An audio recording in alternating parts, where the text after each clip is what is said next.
Salam guys, hari ini kita akan view sebuah rumah banglo yang lokasinya betul-betul di depan surau. Kiranya bila buka pintu pagar rumah, terus nampak surau. Banglo ini berada di Seksyen 1 Mahkota Hill Tasik Senangin, Lenggeng, Negeri Sembilan. Ini adalah bahagian living hall, dining area dan juga kitchen banglo ni. Okey, kita boleh nampak rumah ni fully tiles dan juga basic unit lah. Belah kanan ni adalah dia punya master bedroom. Jom kita tengok dia punya master bedroom. Okey. Rumah ni memang bersih dan cantik lah. Okey, ini adalah toilet untuk master bedroom dia.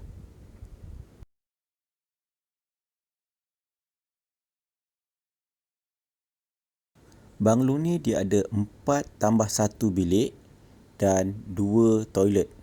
Jadi tadi kita dah tengok toilet master bedroom. Sekarang kita akan tengok toilet yang kedua. Toilet yang kedua ni adalah toilet sharing.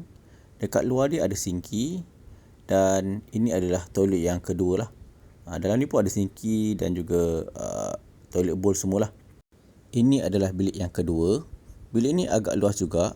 Boleh muat queen bed dan juga boleh letak wardrobe. Banglo ini adalah non-bumi lot, jadi semua bangsa boleh beli. Ini adalah bahagian kitchen. Tetapi ada owner yang renovate, dia akan pindahkan kitchen ke bilik yang inilah. Ni dia jadikan kitchen. So ruang tamu nanti akan jadi luas lah. Ini pula adalah bilik yang ketiga. Sizing untuk bilik 2, 3 dan 4 adalah lebih kurang sama sahaja.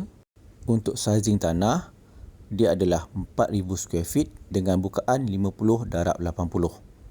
Okey, ini adalah bilik yang keempat. Okey, jika minat boleh roger saya, okey?